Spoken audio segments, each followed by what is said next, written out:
Long ago, when these ancient Grecian temples were new, hemp was already old in the service of mankind. For thousands of years even then, this plant had been grown for cordage and coarse cloth in China and elsewhere in the East. For centuries prior to about 1850, all the ships that sailed the western seas were rigged with hempen rope and sails. For the sailor, no less than the hangman, hemp was indispensable.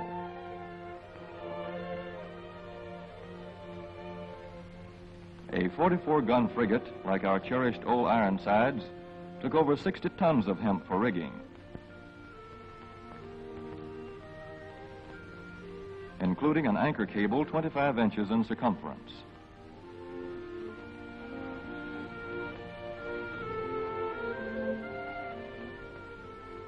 The Conestoga wagons and prairie schooners of pioneer days were covered with hempen canvas. Indeed, the very word canvas comes from the Arabic word for hemp. In those days, hemp was an important crop in Kentucky and Missouri. Then came cheaper imported fibers for cordage, like jute, sisal, and manila hemp, and the culture of hemp in America declined. But now, with Philippine and East Indian sources of hemp in the hands of the Japanese, and shipment of jute from India curtailed, American hemp must meet the needs of our Army and Navy as well as of our industries. In 1942, patriotic farmers, at the government's request, planted 36,000 acres of seed hemp, an increase of several thousand %. The goal for 1943 is 50,000 acres of seed hemp.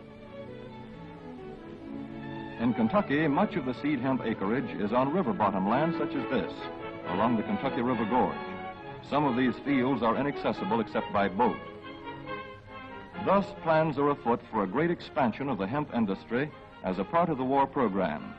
This film is designed to tell farmers how to handle this ancient crop, now little known outside Kentucky and Wisconsin. This is hemp seed. Be careful how you use it. For to grow hemp legally, you must have a federal registration and tax stamp. This is provided for in your contract. Ask your AAA committeeman or your county agent about it. Don't forget, hemp demands a rich, well-drained soil such as is found here in the bluegrass region of Kentucky or in central Wisconsin.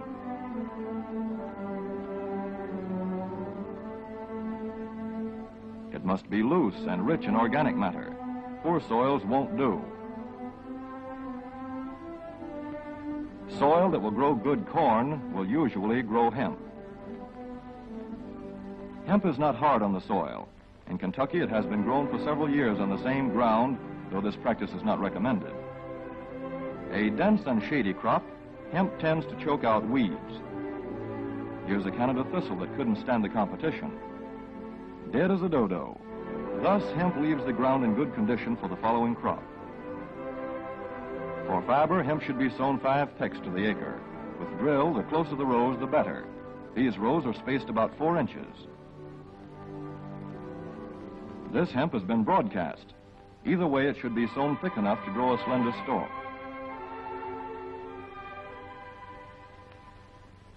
Here's an ideal stand.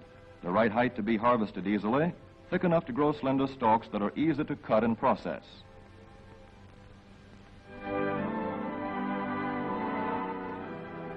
Stalks like these here on the left, they yield the most fiber and the best.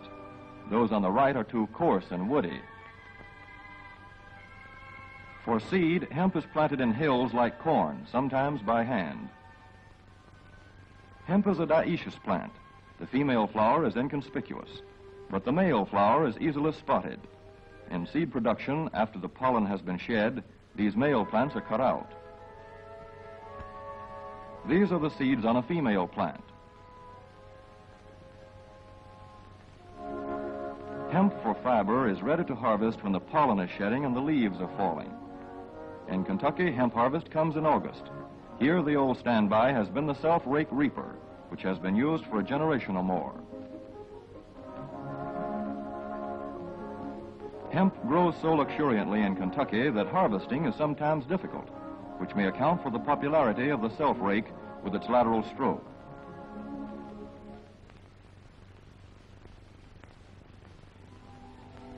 A modified rice binder has been used to some extent. This machine works well in average hemp.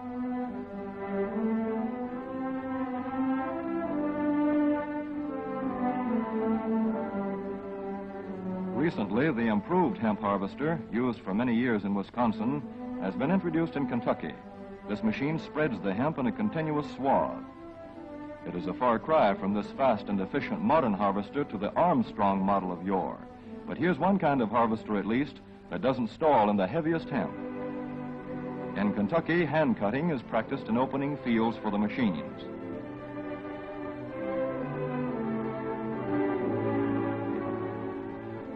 In Kentucky, hemp is shucked as soon as safe after cutting, to be spread out for retting later in the fall.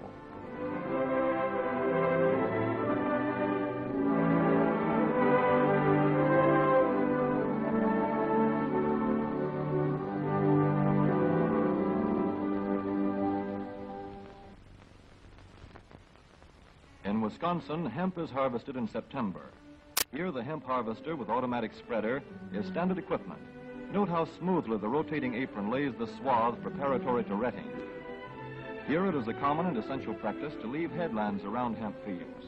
These strips may be planted to other crops, preferably small grain.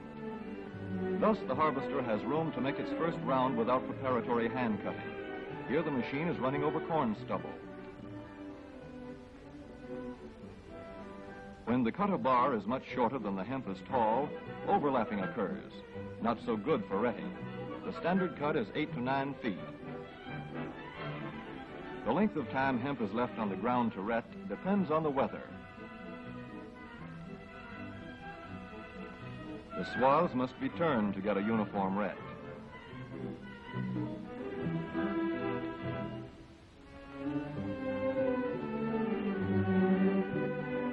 When the woody core breaks away readily, like this, the hemp is about ready to take up and bind into bundles.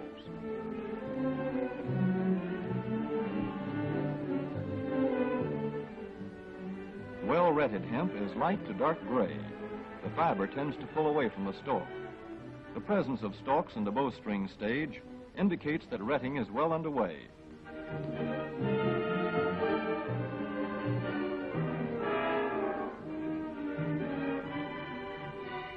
When hemp is short or tangled, or when the ground is too wet for machines, it is bound by hand. A wooden buck is used. Twine will do for tying, but the hemp itself makes a good band.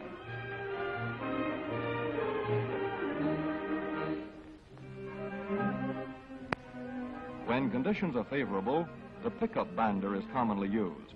The swath should lie smooth and even with stalks parallel. The picker won't work well in tangled hemp.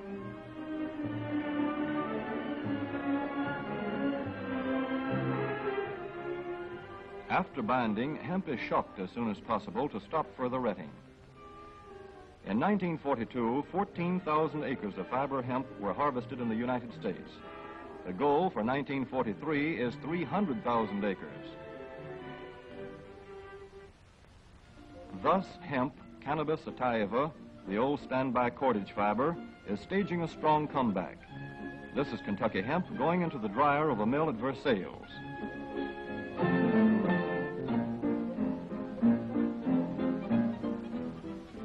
In the old days, breaking was done by hand, one of the hardest jobs known to man.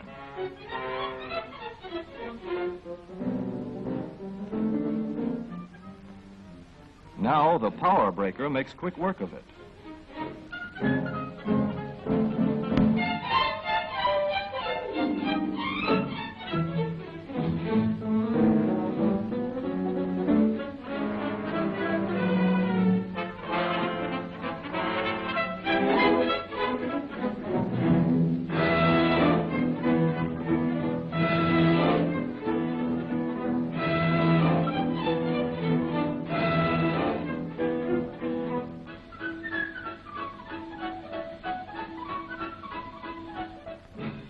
Spinning American hemp into rope yarn or twine in the old Kentucky River Mill at Frankfort, Kentucky.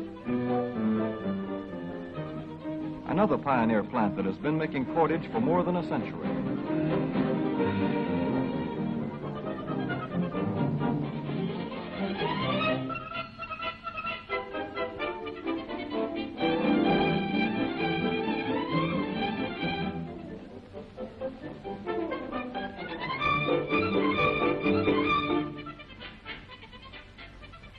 All such plants will presently be turning out products spun from American-grown hemp.